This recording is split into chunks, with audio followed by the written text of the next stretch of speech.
Одним из самых захватывающих направлений в экологии и планетологии является исследование того, как жизнь начинает развиваться в новых экстремальных условиях.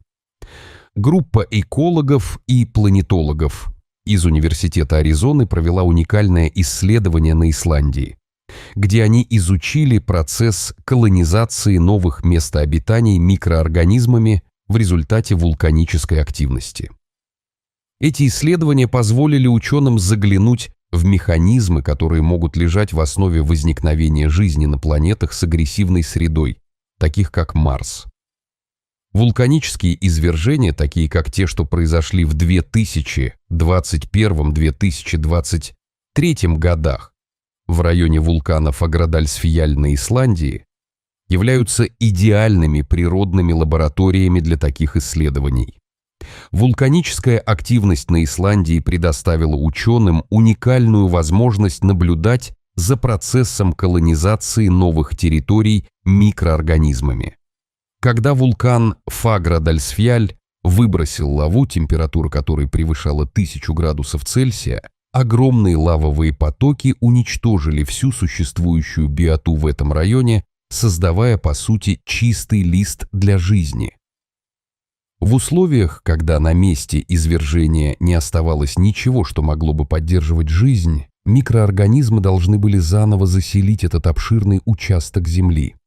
Это создало отличные условия для изучения того, как микробные сообщества колонизируют новые места обитания и какие факторы определяют их развитие. Суровые условия, созданные лавовыми потоками, сделали регион практически стерильным.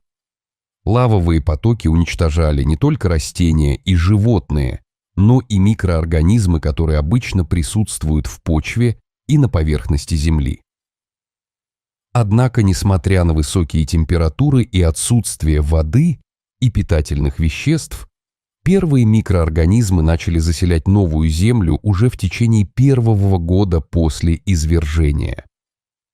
Этот процесс был тщательно изучен командой ученых, которые собрали образцы свежей вулканической лавы, дождевой воды и аэрозолей, а также сравнили их с образцами почвы и горных пород из соседних регионов. Исследования показали, что в начале после извержения биоразнообразие было довольно ограниченным. Но это неудивительно. Микроорганизмы должны были адаптироваться к условиям крайне высокой температуры и нехватки воды. В течение первого года после извержения наблюдалось достаточно быстрое расширение микробных сообществ, но затем, с наступлением зимы, разнообразие резко снижалось. Этот феномен объясняется тем, что многие виды не смогли выжить в таких условиях и были вытеснены более устойчивыми микроорганизмами, которые могли существовать в ограниченных ресурсах. Одним из наиболее интересных открытий стало то, что ключевую роль в формировании микробных сообществ играла дождевая вода. После зимы, когда дожди стали поступать в регион, количество микроорганизмов значительно увеличилось. Это подчеркивает важность дождевых осадков для поддержания жизни в таких экстремальных условиях, как лавовые потоки, где другие источники воды крайне ограничены. Дождевая вода доставляла необходимые микроэлементы и питательные вещества, способствуя росту и распространению микробов. Данный результат имеет большое значение для понимания того, как микроорганизмы могут адаптироваться к новым условиям, особенно в регионах, где доступ к воде ограничен. Он также дает новые перспективы для будущих исследований в астробиологии, в частности при изучении того, как жизнь могла бы существовать на других планетах, например, на Марсе, где вода в жидкой форме сейчас крайне редка, но, возможно, когда-то существовали вулканические процессы, которые могли поддерживать ее наличие. Одним из важных выводов исследования стало то, что микробные сообщества на Исландии стабилизировались в течение нескольких месяцев после каждого извержения, однако их биоразнообразие оставалось относительно низким.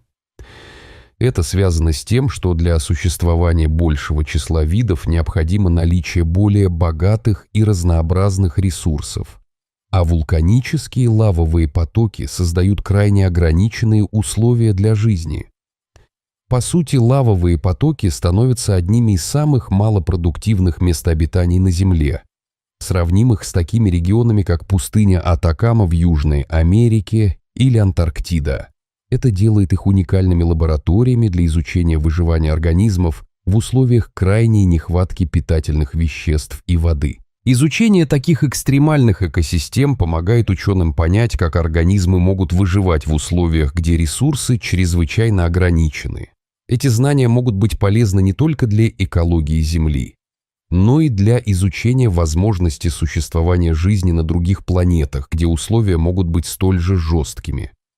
Знание того, как микробы колонизируют новые среды и взаимодействуют с окружающей средой, открывает перспективы для исследований, которые выходят за пределы Земли. В частности, изучение вулканической активности и процесса колонизации новых экосистем на Земле может помочь в поисках жизни на других планетах.